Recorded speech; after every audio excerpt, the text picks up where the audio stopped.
Welcome back to Rolling with Olin. I've got a great small group of people here today, all people that I've known forever. This is crazy to have you all. First of all, thank you very much. I have Ramona Case, Louie Novoa.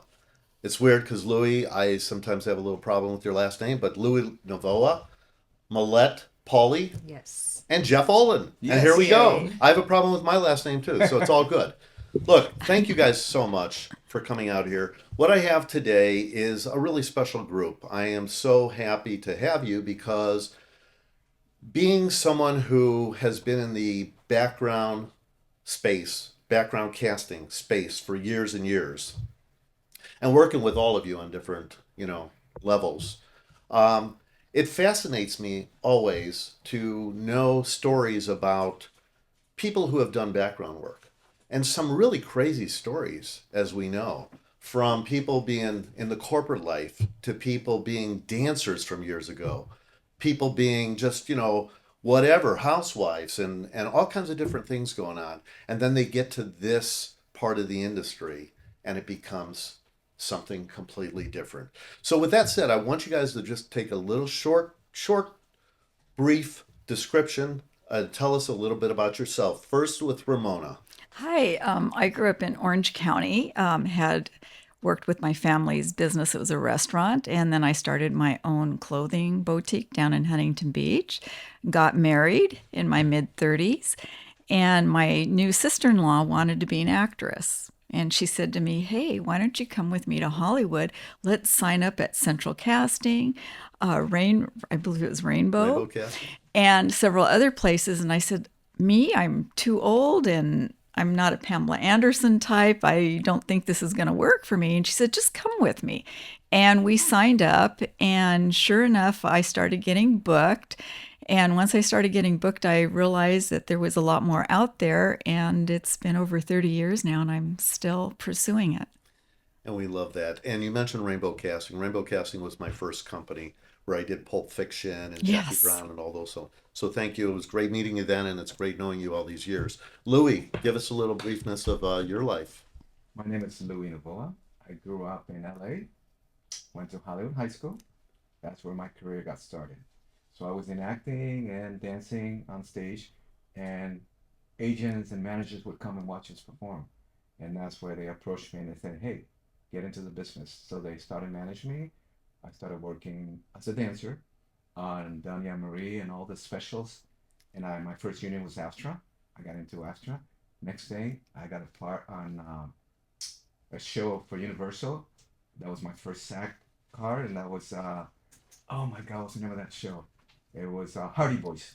Oh yeah, Hardy I Boys. remember. Yeah, Hardy Boys. So that was my first SAG card. So my first union was Astra, and then SAG, and then I was approached by a guy named Carl Brendan.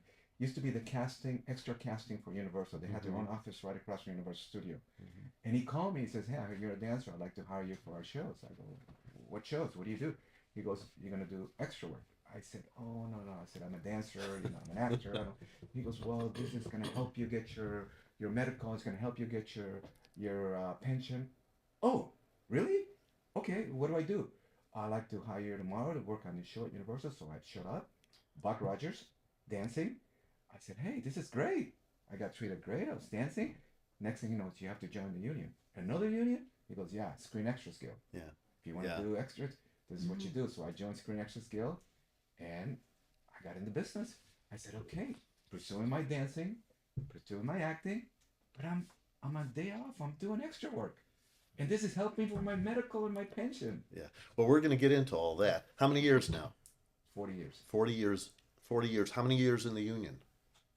40 years. 40 years. There you go. Millette, a little bit about you. Good morning. Hi, I'm Millette Pauley, and I am originally from Kansas City, Missouri, so I'm a Midwest girl. And I was just involved in a lot of volunteer work. I've always been very active in high school.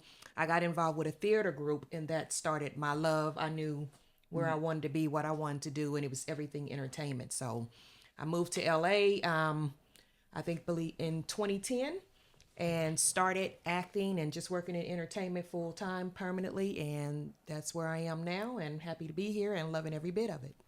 That's great. That's great. Well, all of you have such a, wonderful past and how you got into the industry. It's wonderful stories. Like I said, just doing this and finding out about people and how they started out in the industry is one of the things that is really one of the things that fascinates me. Because each and every person who does background acting started somewhere. And, we have, this show is being sponsored by Source and Cast, which is a new platform for background actors. So therefore, that's why I really thought it was very important to have this show today to discuss this, for you guys, not only to talk with me, but also to give, advice to some of the up and comers. Well, let me start with you, Louie, first and foremost. You talk about dancing, and I know you've been a dancer for years, and we'll get into that. I mean, you're wearing American Bandstand. We're going to talk about that in a second. But also, you were an extra for a lot of years. You also did stand-in work. You're still out there. You're still hustling. You're still doing. I think your first stand-in job might have been. Was it St. Elsewhere? One of your first? Yes. Okay. Yes. Talk about that first. Well, St. Elsewhere was a hospital show. I don't know if hopefully people remember. One of the biggest hospital show. We shot it at CBS Radford. So I knew an assistant director, and he goes, "Hey, Louie, we're starting a new show. Would you like to come on board and be part of our team?" I said, "I'd love to." And he says, "I'd like you to stand in."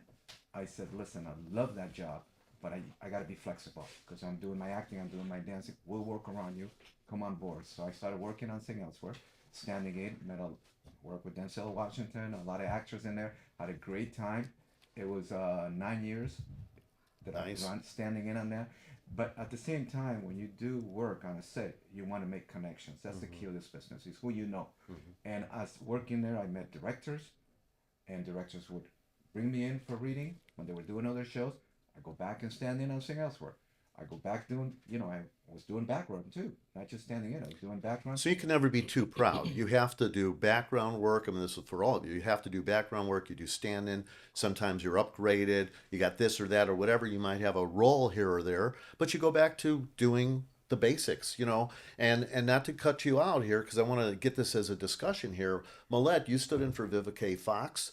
You stood in for other people. You've stood in for great folks along the road. How was that for you? How did you get from background to getting into stand-in for Vivica? I think it's just kind of being in the right place at the right time, and then also opportunities. Once you start working, you make connections, you do a great job, people remember you. And so I was brought in by a friend to work on an independent film, and it had a lot of big name actors on it, and Vivica Fox was one of them, and also Michael Jai White.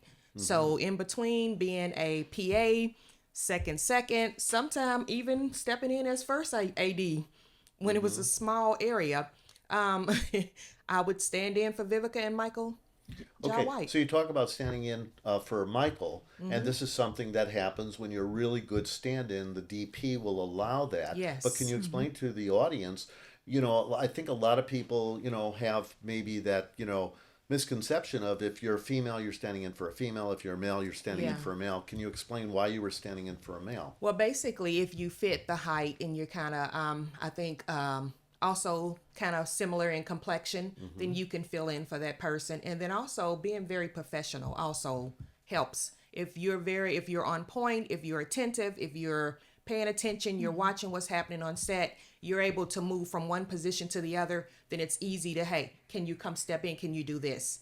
And so it also brings other opportunities. Yeah, So, yeah. And it's great. And if I just may go to Ramona for a second, Angie Dickinson, iconic actress. You stood in for her. You've stood in for a lot of other people. Explain your stand-in experience. The Angie Dickinson was probably one of my standout experiences. And the reason being is she is a Hollywood icon. I know a lot of the younger people may not remember her, but look her up.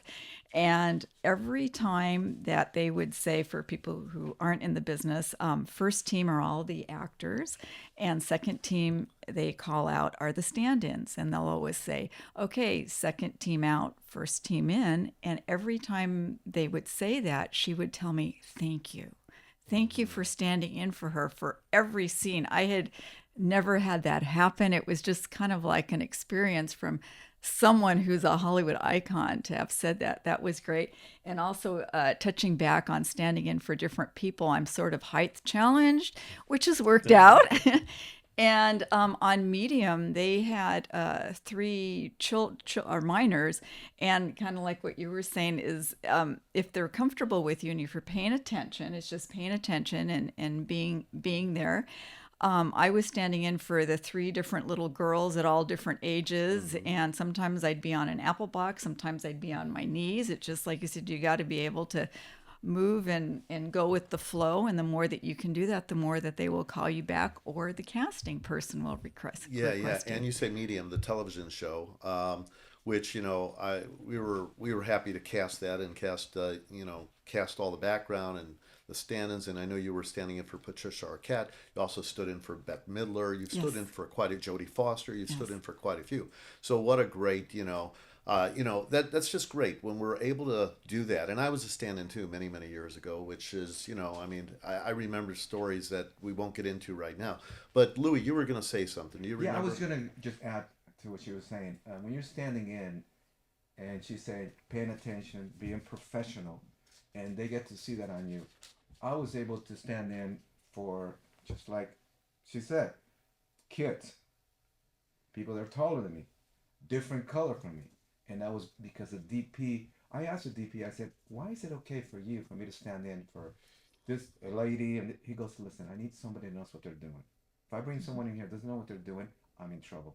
To me, I know the lighting. I know I'm gonna have to fix the lighting for that person. But you're doing the blocking for me. You know what you're doing, so it makes my job easier. And some DPs are not that way. Some DP wants you to look just like them, identical, blue eyes. And I've stood in for all races on a television series on Charm, 90210, all different. I never had a day off. If it was a lady, I was standing, just like I said, standing for a lady. Hey, I would say to the DP, I'm off tomorrow. Why?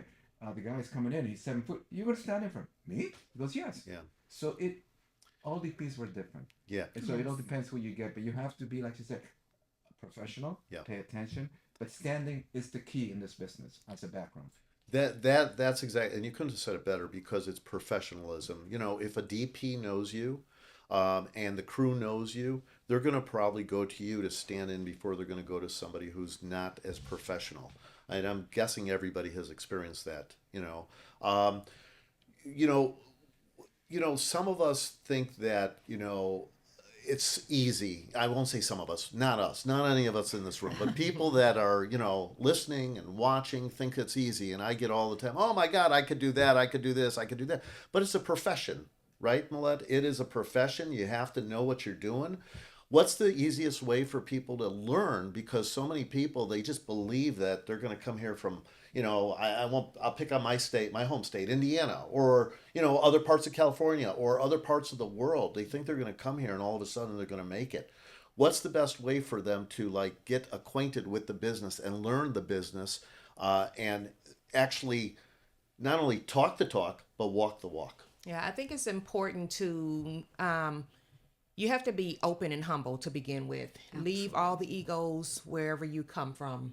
So when you get here, be prepared to open your mind. Sign up with casting companies. Also volunteer for smaller independent projects. Just get involved. And when you're there, listen and learn. It's important to make friends and to network, but also pay attention. Pay attention. Be professional. Be quiet on set when they tell you to be quiet. Learn who the people are around you. Find out who the AD is. Find out who the PA is. Just pay attention and be attentive. And that's where you're going to learn. You can also take advice from others, but if there's someone negative, speaking negatively, distance yourself. Walk away. Sit with a group that's more positive. It's important to be around positive, high vibration people. So I think that's something people should. Yeah. I You have anything agree. to add to? It kind of what Millette was saying. I've also had the opportunity to coordinate on different TV shows and movies. And the one thing that I will say, one of the best advice I could give to anyone is 3 things: be on time, be on time, be on time. And that doesn't mean when you have a 10 o'clock call that it's 10 a.m. It means you're going to get there between 9 and 9:30 a.m. because you're going to get there and you're never going to know what the parking situation is. You are not going to know what the weather foreholds. You're not going to know what the security is, what you have to either walk through when you drive onto a studio lot or walk onto a studio lot. So one of my big pet peeves was when people were late. There's no excuse because there's 1,000 other people right behind you that are wishing and dreaming that they had the opportunity of the day to either work with one of their favorite actors, to be on a particular sitcom, or even a feature movie. So being on time doesn't mean being there when the call time is. It means being there between 1 hour to 30 minutes before. And please, please pack several writing utensils. I cannot tell you how many times back in the day when we had to fill out paper vouchers, and even though a lot of things are digital now, they aren't. I was just on a show 2 weeks ago where it was still written with vouchers. paper. Please, everybody, I don't care if it's a pencil, 2 pens, 2 different colors, multicolors, whatever, bring writing utensils, and being on time means an hour to 30 minutes before your call time. Basically, don't be lazy is what you're saying. You know, if you're taking a job and you're doing a job, make sure you're professional. Make sure you have that. And yes, there are still shows that have the paper vouchers, and there probably always will be. A lot of people are not going to go digital, even though the digital age is here. It's just the way that, and there's digital payroll companies, but there's a lot of maybe smaller productions that don't go that route. Maybe it's too expensive for them or otherwise. But Louie, what are some of the? I wanted to add a little more for the stand-in that we were talking. Stand-in is one of the best jobs you can get as a background actor, and what they both say is so true. Everything they say is so true. But one thing that I experienced on the set was on a big movie where all the stand-ins would come in, do their rehearsal, and they would go in their chairs or go to the craft service, and they just left the set. I would stay on the set because it was my first time working on this movie. I wanted to get to know the crew. I wanted to get to know the director and the first AD. So they would have what they call private rehearsal. So they want everybody out of the set. So what I would do, I would stand in the corner where the first AD could see me, and I would just the director and the first AD doing the blocking, and then eventually he would look at me and goes, "Louie, come in. Can I bring Louie in?"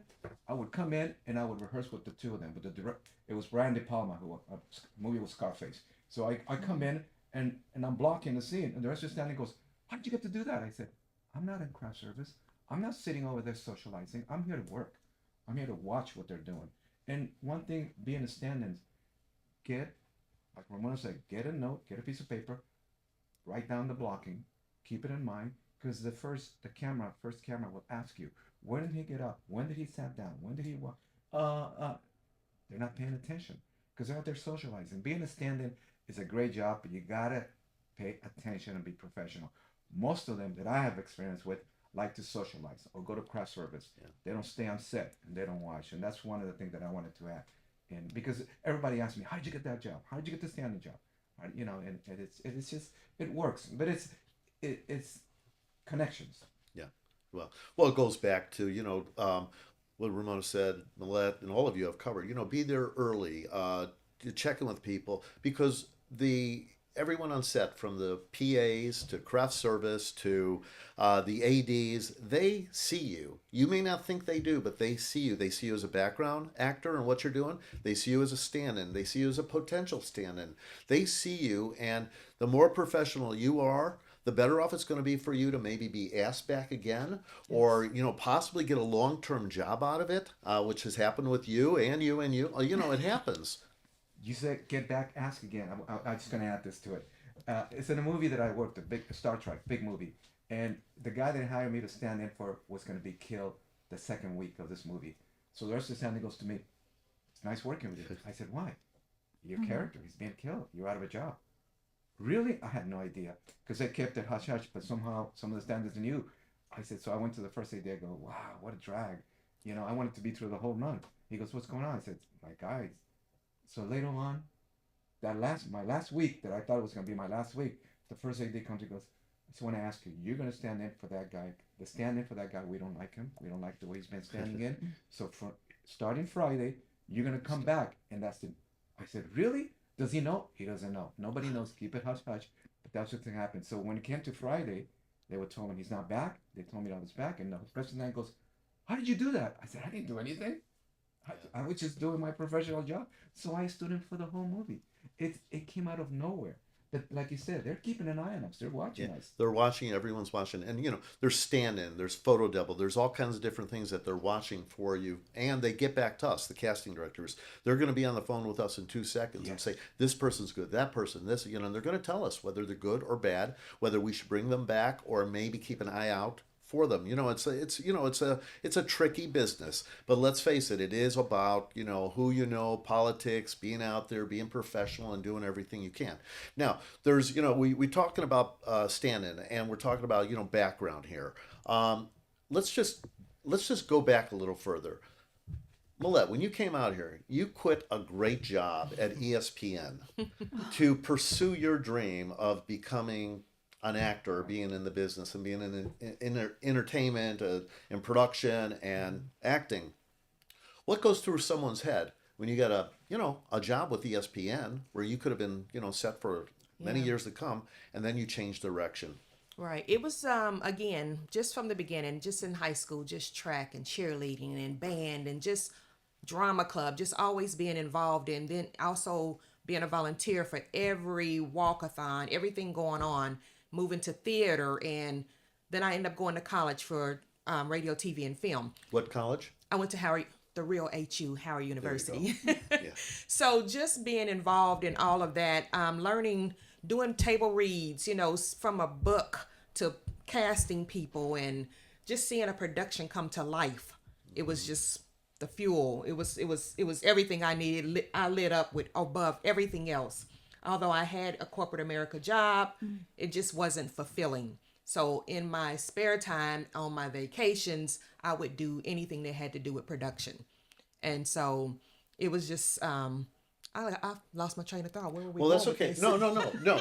You went to Howard University, the real Howard University. Okay, and what was going through my mind? What was going through your Yes. mind So, when you left ESPN? yes, I'm at And you came out here. ESPN. You had lived in several different areas, Yes. 5 different states, I think, before Yeah, you I even left. came out I to... left Kansas City, Missouri, and I moved to Maryland, D.C., the DMV, Virginia area, and then I went to. I think I went to New Jersey after that, and then to Connecticut, and then finally here. But it was based off of school, working for New York and New Jersey on films and different projects, and then Connecticut was to get ESPN, which were all great opportunities. But you go in, you get what you need. You find out it's not exactly what you're looking for. Sitting behind a desk, sometime I'll be in the control room, things like that. It's great, but it wasn't what I needed. I needed to be out and about. I needed to be around people. I needed to be involved in a project from beginning to end and not just in the middle floating through. Yeah. So my mind was, I need to move on. I was already doing like seat filling for award shows. A friend put me onto that, and after that I just knew that I prayed on it.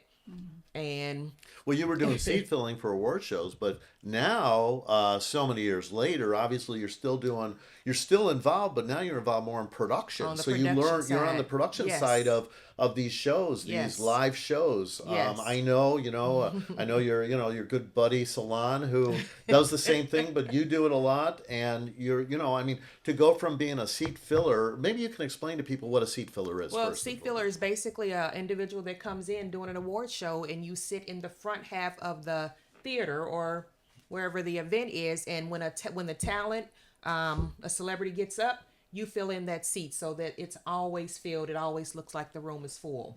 So that's basically what a seat filler is. But again, everything is you have to have professionalism. You can't be starstruck. Don't be looking at Will Smith next to you and rubbing his arm on the sly. So you just have to be professional. And for me, again, I do all the above. I still will seat fill. I still do background. I'm on the production side. I'm the talent manager, or just whatever it is, and I just hop from place to place to place. And sometimes I have to pull myself back if I'm doing background and I see maybe the PA isn't doing everything that needs to be done. My brain is saying, why are they not on top of this? Why haven't they taken care of this? Because I know what the role is, because I've done it. And so, but I enjoy all of it. So I just circulate and I have a good time. Well, you stay busy. Yes. You stay busy because, unless you're hitting the top of the top, we have to all stay busy. We have to all be Yes. humble. We have to continue doing what we're doing. Ramona. If I can interrupt on what Yes. Millette was saying, I came to this obviously at a different at a much older time in my life, where I think a lot of the people listening probably to this podcast are going to be quite a bit younger than I am. But the wonderful thing about this, I'm going to say career choice versus job, is there is no other career that I could think of where I call in and say, hey, you know what? I need the next 2 weeks off because I'm traveling, or I need the next month off because my mom is really ill, or something like that. And casting people will understand that. So it's not that you're not showing up for the job, but something has come up. And as we age, a lot of things come up. And this career has afforded that to me. There's no other career that I know of that you can have the freedom of mobility to possibly not be there for whatever the reasons are. I'm not saying that that's what people should do, but my life was just again kind of different, being married and not living really close to Hollywood, but yet it was achievable. Or like what Louie said, oh my gosh, when I found out I could get a pension, Yeah. health benefits, I was all over that, and I made sure that every year that I got my days in and my hours in to qualify that.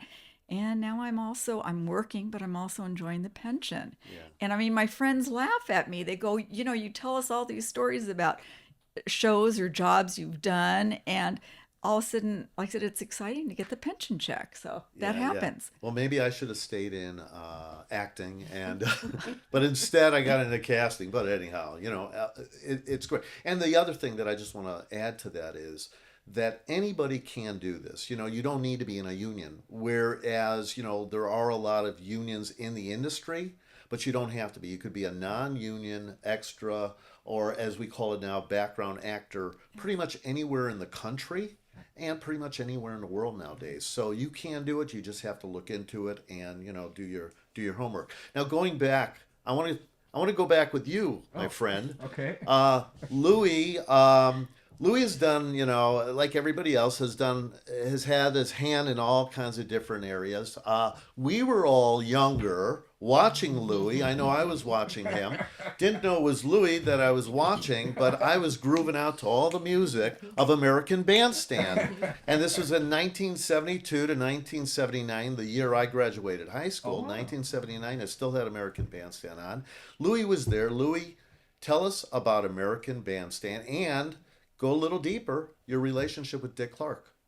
Well, it all started back in Hollywood High when I was dancing there, and doing all the dance show. I happened to go to a big party, and a Hollywood party, what we call here, and Dick Clark's secretary was there, and she approached me. She goes, "Hey, I love the way you dance. Would you like to come and dance on our show?" I said, "What show is this?"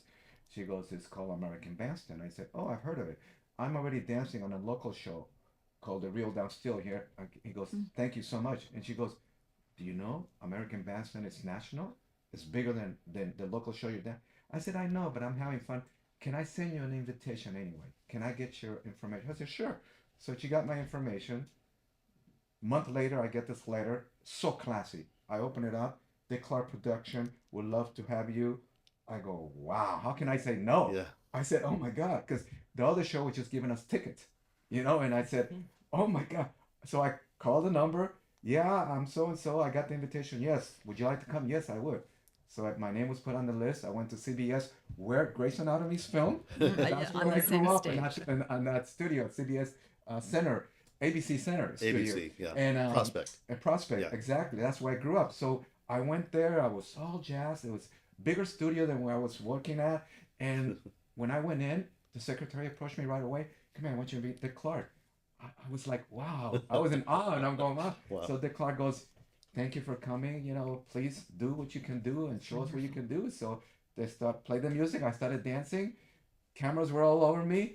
Next thing, we went to lunch. After that, Dick Clark goes, "Would you like to be a regular?" Wow. I said, "A regular?" Yeah. "What do you mean?" I said, "I'd like to make you one of our regular dancers on the show." I said, "I would love to. If you treat me this way, I would love to." So I became a regular. I hate to say this, but I became one of the feature regulars. Yes. And we never got paid. Everybody asked me, never got paid, but we got paid off the show to promote the show. We did a lot of promoting. I toured with, he had a show called the Rock and Roll Year, all over the United States. We toured with, all the big bands. and we tour and we dance. We got paid there. Once we danced in the show, we didn't get paid. And Dick Clark was like a dad to me. You know, he gave me, just like she said, I work behind the camera, in front of the camera. I was so lucky that one time he gave me my own pilot to host. Yeah. Hot. To host my own dance show. I was gonna say that. Yeah. Came out of nowhere. It's the producer Larry Klein, which is still producing American Music Award, New Year's Rockin' Eve. Called me, goes, Louie, what are you doing? I said, I'm doing a commercial right now in downtown LA. He goes, I meet you at Dick Clark's office tomorrow morning in Burbank. I go, what? What for? Dick Clark has a show for you. What am I going to be doing? He's going to be hosting a dance show. I said, you're joking. Whenever you get off, you call me tonight. We need to go. We need to talk. So I called him when I got off of work, and I said, talk to me. What is this? Well, NBC approached him. It's got this show. It's a Latin flavor, so he thought of it. Yeah. So what you're going to do tomorrow, you're going to meet all the executive from NBC, but Dick Clark is going to be there with you. So if you can't answer any question, just look at him. He'll answer it for you. I said, dude, I can't even sleep anymore. I can't even go to bed. So the next morning, I couldn't wait for it to be, you talking about being on time? You wanted me to be at 8 o'clock. I was at 6:30 after the office sitting in the car, because I didn't get any sleep. Yeah. So I went in, and sure enough, and Dick goes, you're going to be okay. I said, Dick, I've never hosted a dance. I know you. You can do this. I did the same. When I got American Bandstand, it was the same thing. I was a DJ, but I never been on camera. Yeah. So you can do this. I believe in you, I said, that's all I need. I said, Yeah. but help me, because I've never met executives like this. Don't worry. They're real people just like you. Don't worry. They came in, and all they wanted to know is a little bit about me. A little bit more. And my personality and everything. So I got the job. And that you have. I want to dig in just a little bit deeper. Is it true that you created the dance, what is it, YMCA for the Village People? Is that true? Okay, the answer is yes. Look at that, more history dancing here. on Bandstand, we have, but it goes to all of us. All the dancers did it. We all did it. At the time, I was a member of the YMCA, and that's where that's where I would go and do my sports and everything. Is that funny? And then when the song came out, we were dancing on Bandstand, and I started doing the numbers. So they goes, "What are you doing?" I said, "Sir, listen, YMCA. Next week they're gonna be here premiering that song. I want you here, and I want you to do that for them." Oh my God! So I got all the dancers up. We all started doing it, and next taping they were there, and they goes, "Come here, look at this. You need to put this in your act. Look at this." And from there on, it became huge. And but what got to me one time, I'm not gonna throw a name, but I hang out with a lot of big celebrities. I'm not gonna throw names, but I happened to be at a lounge area one day right here at Hollywood and Highland. And we're sitting there having drinks, and suddenly I look up and I see Kool and the Gang group. I go, "Oh my God, that's good." And my friends go, "Where?" "Right there." And then I said, "I'm gonna go say hi to them. I know them." So I went and say hi to them. I goes, "What are you guys doing here?" "Oh, we just did a disco review at the Hollywood Bowl." I said, "They're all coming. They're all staying here." The next thing, the Village People. I go, "Oh my God!" I said, "Guys," and they go. So Felipe, I go, "Come here." Felipe was the Indian guy. So I said, "Come here. I want you to meet my friends," because they're all celebrities. So they came over. "Hey, this is the Village People." And he goes, "Because of this guy, every night we get to this. I hate him. And they go, "Oh my God, it's true." Yeah. And that stamps it. So my friend celebrity, every time he goes to a talk show, he plugs me. He goes, "Oh my, I didn't believe him. But the main guy, the Indian guy told us this, But yeah, dancing on a show like that, we got to see everybody. It was everybody that was anybody, because that was the show. And it was a great, growing up in this business, it was so great being part of that show. Yeah. Well, you talk about that show, and you talk about how, you went from that show, and then you went to other things, and you worked on so many different shows all over the years, as all of you have. I just want to go to Millette for a second and ask you, you've been upgraded. You've all been upgraded. I say we, because I have too, many, many years ago when I was acting. But Millette, you've been upgraded. You also got your own acting roles. You had a really great part in the OJ movie, which was, I don't know how many years ago right now, but it was a really great part. I mean, I was looking at, checking it out, watching it. I mean, how did that come about? Basically, I had really just maybe been doing background for about a year and a half. I was kind of new, trying to figure things out, and just happened to go to set one day and just was kind of sitting there all day. It was like a 12, 14-hour day. And they didn't use me. They pulled me in one time. We did one take and they cut, and I went back to holding and literally sat there all day. I heard they said that they were going to need people for the next few months. And so for me, my brain said, oh, I'm going to be one of those people. And it was a lot of us sitting on set, me and a few other girls. We were all laughing and talking. They started booking work for tomorrow. And I said, oh, no, I'm not booking anything. I'm going to get this job. And they would laugh at Persistent. me. Yeah, and they would laugh at me. And I was like, I'm going to get this job. And I just kept saying it. And Central Casting was posting. Everybody around me was booked for tomorrow, except for me. I'm sitting there. No work for tomorrow. I'm going to book this job, and I'm still not working.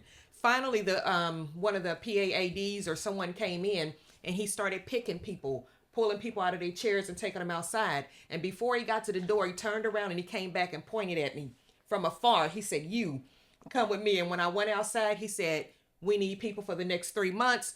Who has open availability? And just like that, he took me in the room with all the directors and everybody else, or the producers. They looked at us. They decided, boom, if you're available, we need you for the next 3 months. So I got locked in on The People versus OJ as one of the, what was the position? The jury. The jury. I'm Yeah. drawing a blank. No, but you had several lines As in a there jury. too. You were upgraded with lines. Yeah. And one day they had us come in and they just had us read. They didn't know whether you read or not before. They just said, you be this person, you be that person. We all read. We didn't hear anything for like a month. Oh. And then I come in one day out of the blue. I'm regular background. I'm sitting with the background and they pull me out, bring me up front. There's a chair for me. There's now a trailer for me. Oh. Everything's laid out. They take me from my union voucher to a contract. And just like that, I'm upgraded. They said, how soon can you learn these lines? I literally read the lines, learned them, and then went to set and did it a few hours later. So for the next 2 weeks, I had different roles on the show. And how did you tell your family? Was it like as soon as you were checked out, did you get on the phone? I got on the phone immediately. As soon as nobody was standing near me, I got on the phone. But it was so new. I wasn't aware what was happening. I didn't know the benefit of it. I was just like in a dream and unable to process what was happening. I wasn't aware of the severity of the position I had been put in. But it was fabulous. It was fabulous. I just want to add to this. What she just said right now is what we all want. Yes. We all go to work as background, and this is what we want. It has happened to all of us, but we all thrive for that. We go there. We sit in the holding area. Is it going to be me today? Is it going to be you? You never know. Yeah. You never know. That's the great thing about it. Ramona, it happened to you with Liam Neeson on the set of Gunshy. I was Tell us actually, about that. we're telepathically thinking about that. I was going to add to what Millette said. It was a very small call. I believe there were not even 10 background, and we were to be airplane passengers. Well, lo and behold, the first AD comes up to me and came up to the second AD and says, hey, I need her over there. I need her to change. I need her to be a flight attendant. And I'm thinking, me, because I was kind of like the only gal there with all these guys. Well, what had happened, getting back to that time issue, is the gal that had been picked out to be the flight attendant was late.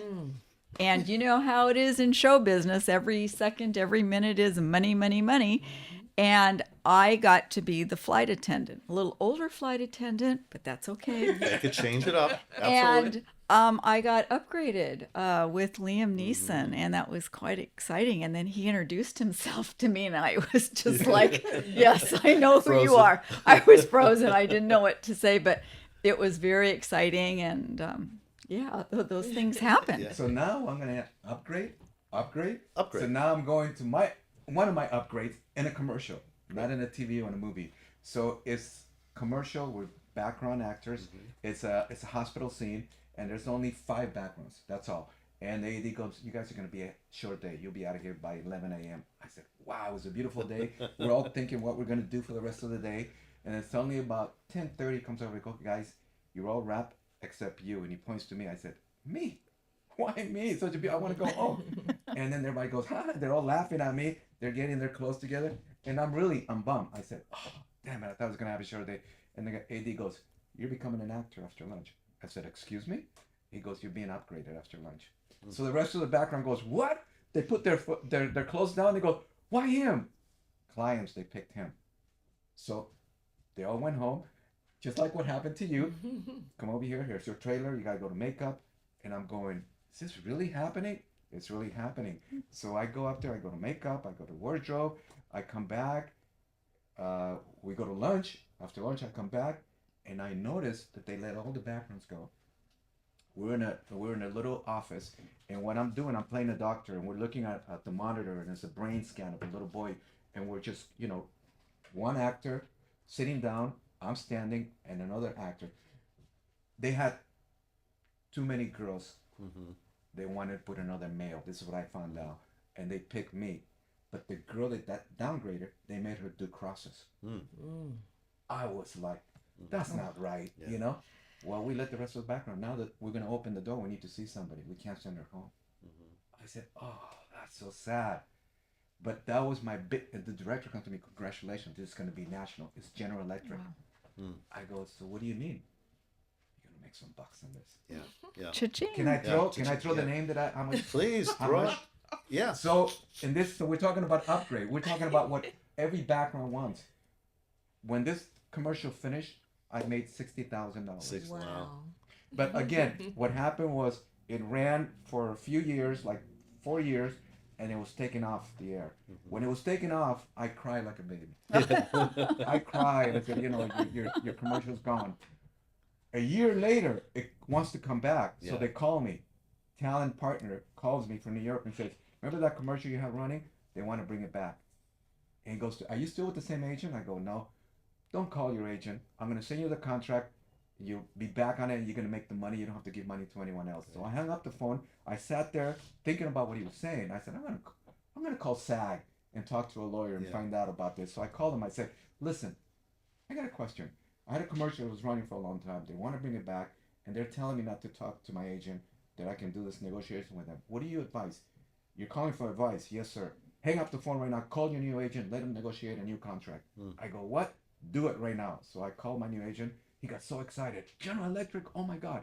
Give me the information. I said, please don't ruin it for me. I'm not. He's the one that got me the big bucks. Great. That's why, because first I was on, with scale. Yeah. I was getting scale. But when it came back again, my money just went straight up. And 10% of that was nothing. Yeah. Yeah. Yeah. And that's- Well, it's great when that happens. I did background on a commercial. It was a Yellow Page commercial, and they had me in an all Yellow Page outfit. All I did was walked into a tailor in regular clothing. I walked out of the tailor and it was Yellow Pages. And off of that, and it was a regional, I made $17,000 back in the day. So look, upgrades are great. Any kind of work that you're able to get multiple days on are great. And let's talk about you, Missy, with Grey's Anatomy, 18 seasons, Oh. 18 seasons of background work playing a doctor. Yes. Tell us about that. Well, when I first got sent there, the person who had sent me there said, I'm going to make you a doctor because I got a lot of nurses already. And my first thought was, a doctor? What does a doctor look like? So I went out and I bought myself a set of reading glasses with lenses in them. And I put my hair in a ponytail. And 18 years later, health insurance, pension, incredible craft service, getting to do what Louie and Millette have shared with us is learning so much. Again, if someone's negative, walk away from them. Stay in a positive group. Pay attention. I rather be on the set working all day than sitting and holding. And then with the fortunate luck of having worked on that show so long, the PAs and the ADs regarded us as professionals. And they told us kind of what the setup was, but basically they left it to us on what to do. And it was just kind of like a nice greasy wheel. We all kind of knew what our parts were, and it was just an incredible 18-year blessing. Yeah, unbelievable. When you get a run like that, you've had nice runs. What are some of your best memories? It would definitely have to be The People versus OJ. Being able to work under, is it Anthony Hemingway and Ryan Murphy? Oh, Ryan Murphy, yeah. Yeah, I think Anthony that's gave me right. direction on one thing. I changed it, and he just was like perfect. And with Ryan, he came out to give everybody notes, and I'm looking at him like, anything. What did I do? You know, how did I do? And he just did this to me and kept walking. And that's like a major highlight. And like for, I think I did a small independent film and stood in for Lorraine Toussaint. And she's just, to me, a legend that we don't hear that much about, but it was an honor for me. And standing in for like the mother on Mixed-ish, just calling me every time she's there. I get to stand in for her. So just highlights. Those are being on a series like for Code Black. I was on it all 3 series, like I mean seasons, right. things like that. You get to know the group of people that you're there with. You kind of become family. You're always friends, you know, and just going to other sets and seeing those same people or seeing those directors or those producers. You just have love for each other, and it's like a family. So those are like highlights for me for being in this industry. Yeah, and it's great. I mean, being in the industry, you can do so much. You just have to, put your best foot forward and go out there and, try to get on gigs every day. You guys are all seasoned professionals in this game. You've been in this industry for a long time. How do you keep going? What's in your head to continue going? Because you could just say, hey, forget it. The industry has changed so much, as we all know, over the years, but yet in a lot of ways it's still the same. So what keeps you going, Ramona? The excitement. I was kind of on what Louie and Millette have been sharing. I was just going to bring up something, segue differently. Besides all the professional experiences that we've had, I've loved the locations. I remember, I don't know how many years ago it was, but it was on a movie that we were in a mansion in Malibu that had this incredible glass elevator. It was for Austin Powers. And I remember going to the location, and our holding area was a subterranean 33-car garage at this home. So and I'm quite sure Millette and Louie can just some of the amazing places that you didn't know existed or just maybe saw on movies or TV. All of a sudden you're there, and it's kind of pretty exciting. That's just exciting. I think it's exciting to get that call, no matter, like I said, if it's a commercial, if it's background, if you're standing in. It's just exciting because every day is a new adventure. You don't know, and I enjoy that. We love it. It's in our heart. Yeah. It's in our blood. Yeah. This business is in our blood. If you hear her, it's the same thing. I'm so pleased to be sitting next to them and to be experiencing this. This is we can't give it up. If people ask me, when are you going to retire? When that phone stops ringing, that's it. But it keeps ringing, I'm going to keep working. But every part of that, she's got different hats. I have different hats. She's done different hats too. Yeah. So, but we love every part of it, whether it's in front or whether it's in the back. Yeah. We love this business. And I brought you to a few sets. I brought you to say the way I am, the way we work, and it's in there. Yeah. Nobody can put it in you. You got to be born with it. She left an incredible job to come here. Yeah. Because it was calling for her. Yeah. It's in there. We love it. We're professional. Yeah. And we're here. They want us. We're here. Yeah. No, you guys are professional, and that's why I wanted to have you here today, because I want especially the background actors who are coming up, or the people who are just trying to get in, or even the people that are in it already. Some people don't know exactly all the right things to do. And so, hearing it from you guys, maybe they get one little thing here or one little thing there. But it's really important. And Louie, you said it, everybody wears different hats. It's not all about just being a background actor. It's not all about being a stand-in. Millette, you had great jobs along the way. You're still doing things. You're still doing production constantly. You're involved in a lot of different things. You just did a reality TV production that you were really involved with. Ramona, the same thing. You're wearing different hats. You're involved with a lot of different things. Louie, you're involved with a lot of different things. You're a choreographer as well, and and here's this is history as well, guys. Listen to this one. You taught John Travolta to do the Latin, Latin hustle in Saturday Night Fever. Yes, wow. Saturday Night Fever. I was so lucky to be part of that. How it started, I know you don't have a lot of time, but how it started was... Okay, that's it. That's it. There was a dancer called Denny Terrier. Denny Terrier. Oh, I remember, yes. So Denny Terrier and I, we used to compete. In LA, what we did to make money, dancers, we would go and dance contests every night in different clubs, and we would compete. Denny Terrier was one of our dancers. We had a dance group called Unity. We would perform all over Vegas, everywhere. So when John Travolta got the script that he was going to be the king of disco, he was doing Barbarino at Warner Brothers, and he goes, I need to learn how to dance. So a friend goes, let's go to the Roxy on Sunset. He goes, there's a dance group called Unity, which I used to be part of it. They're performing. Maybe you can get one of the dancers to teach you personally, one-on-one. So he took John Travolta. They sat there. They watched. And he goes, who? I don't know who. He goes, see the guy in the bar? That guy used to be on the group. Well, bring him over. So he brought Danny Terrio to his table, introduced him, and goes, I got this movie. I'm going to be the king of disco. I need to dance. Could you teach me? Then he goes, sure, I'll teach you. So Danny Terrio rented Fred Astaire Dance Studio in Beverly Hills. So every night after Welcome Back Carter, John Travolta would drive over there and one-on-one start learning from Danny Terrio. But Danny Terrio is a great freestyle dancer. So everything else that John Travolta did in the movie, the roller coaster, this, Danny Terrio taught him. And if you know how Danny Terrio, if you know how he danced, when you see the movie, you go, oh my God, he's imitating. He did a great job. By the way, John Travolta did a great job. When it comes to couple dancing, Danny's not good at it. That's when he called me. He goes, Louie. I said, what? I'm teaching John Travolta Barbarino. Can you please come and teach him the couple dancing? I'd love to, sure. I never went. I was working day and night. I was doing my own show in clubs, and I was working all TV shows in the daytime. We didn't have cell phones, so we had beepers. Oh yeah, None those of us days. did. We had beepers, and we had lines. So he called me, goes, Louie, that's not right. I told him you were going to come. I said, I'm sorry. You know, I perform every night on Rodeo and Wilshire Boulevard. Right in back, there was a club called Chamois. I said, I perform there every night. Bring him along so he can get a feeling of disco. Just bring him. I can't leave.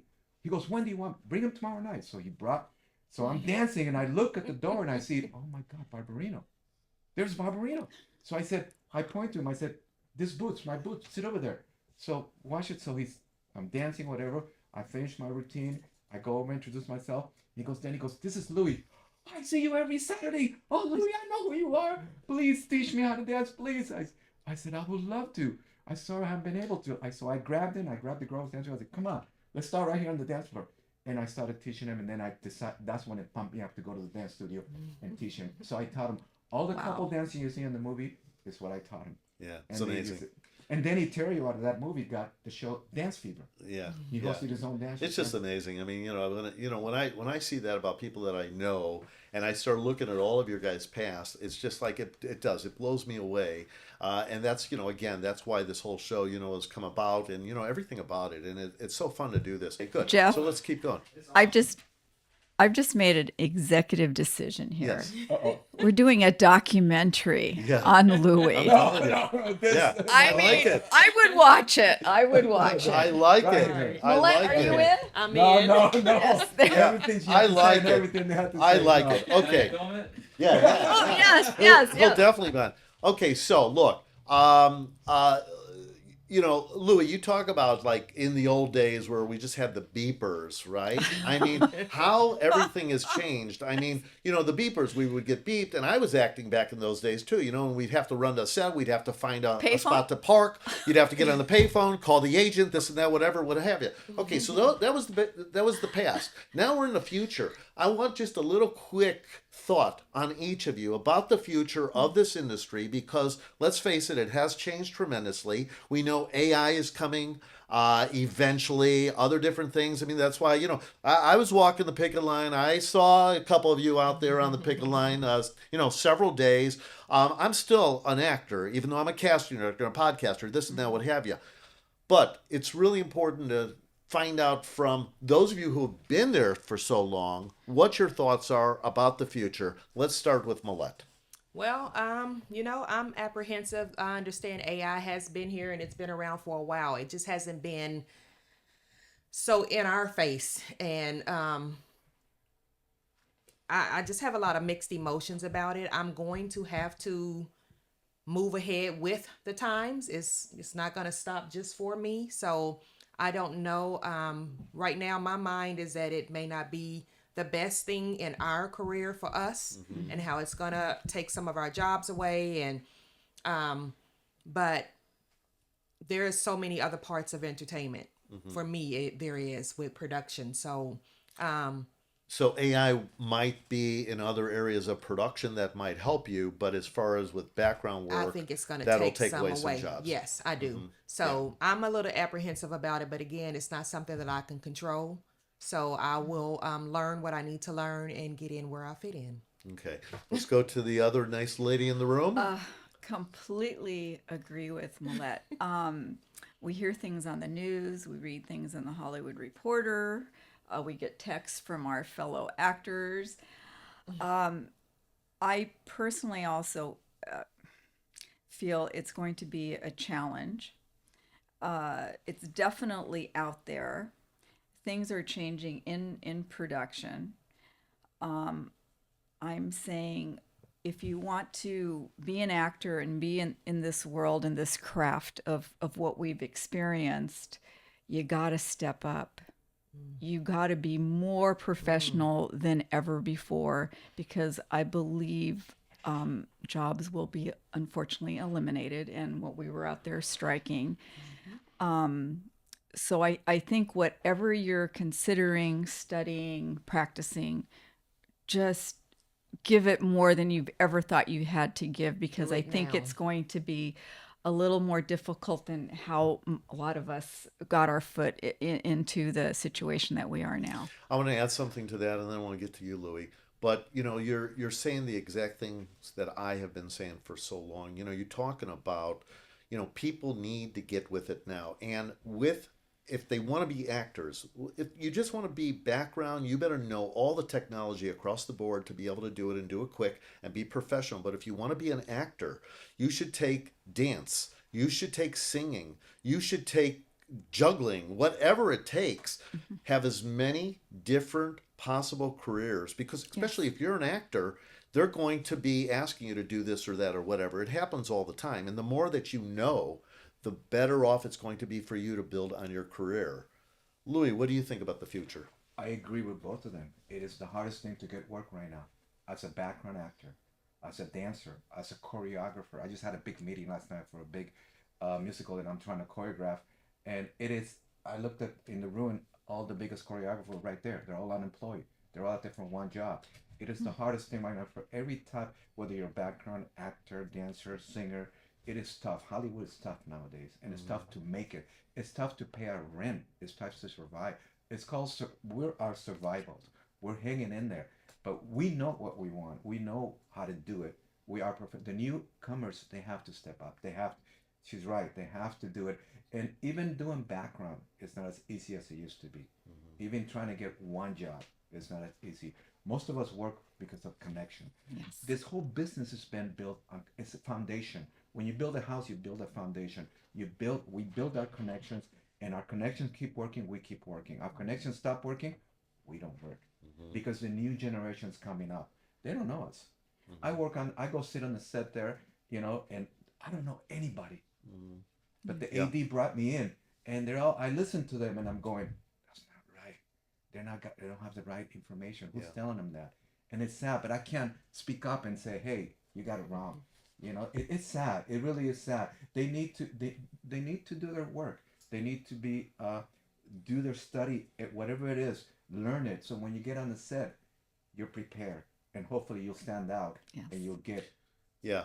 Well, you have to, and we all do, and even in casting, we have to do it. We have to continuously step it up because you say that you don't know anybody on the sets anymore. I've been in the business for over 40 years. I've been casting for over 32 years. You could imagine I had a lot of the same people over those years that were coming to me left and right, the same people. And a lot of you were on the set. You know a lot of these people.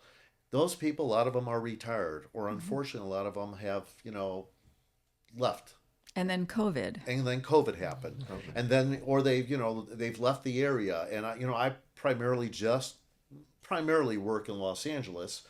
I have gone to other places, but I like the base in LA, and I like to work with all the people that I know here for the most part, and it's very it's challenging now because you guys are seasoned and you're still out there, but there's not a lot of the seasoned people that are still out there, still doing it day after day.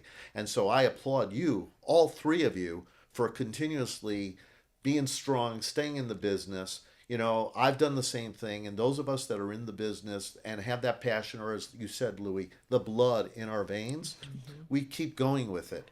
And with that said, let me just ask all of you, besides what we've already talked about, and talk amongst yourself or what have you, but one really great story, or something that will help others or whatever. I don't care. I'm going to open the floor, and this time I'm going to go to Ramona first. If you can think of anything, if not, we'll go to Louie. If you can't, we'll go to Millette. I'm, If not, we'll just. I'm going to repeat Yes, please. the on time. Okay. Not only for yourself, but for everyone around you, like Millette pointed out, they're watching. Everyone, when you get to set, whether it's from the security guy that you are maybe not polite to as you're checking in, to the person who signs you out at the end of the evening, what just think of how would you like to be treated and approach it as a real job, because that's why it's called show business. And again, and the writing utensils, bring clean clothes on hangers. Okay, that's why I want to ask you. You know, I did some seminars years ago for the Valley International Film Festival, and Ramona would talk about the wardrobe a little bit. You came in, you talked to the people about that. Can you explain how important wardrobe is to people? And not that they have to have everything, because you know, production supplies some, and also background actors don't have the budgets to go out and buy everything. You don't have to have everything. But can you talk about that? Oh, absolutely. I think people overthink it, and they think they're like going out to a real restaurant or to a real formal. All that we ask in wardrobe and in production is that you have two pairs of shoes. You have a pair of either dark brown, black, or an off-white color. We prefer that they're just, I call them cafeteria lady shoes, one with the rubber soles, which now are really popular in fashion, because they have to have no sound as you're walking or dancing or whatever you're doing. You can buy them inexpensively. You can go to secondhand stores. Just please bring two pairs of shoes, a dark color and a lighter color, but not white. And in your clothes, you don't need a lot. Get a pair of dress slacks and one lady's suit. I think you're good to go. Everyone can probably borrow a formal from a friend. It's not that hard. And keep them on hangers. Don't come schlepping in with them all around your arm or wrinkled up in a duffel bag, because I don't think you'd go out to dinner in those clothes in the duffel bag. And we surely don't want to see you on set. So it doesn't have to be overthought. Just two pairs of shoes, maybe two pairs of slacks, a skirt, a suit, and honestly, that is all that you really, really need. Great, great. Louis, What was the question? the question was really what you want to, what either advice you have or great story that you have that we haven't heard already. Is there anything out there? I'm just gonna add a little bit about the wardrobe. Nowadays, when you come on the set, people win their wardrobes in a suitcase. You know, they're all folded. They're all there.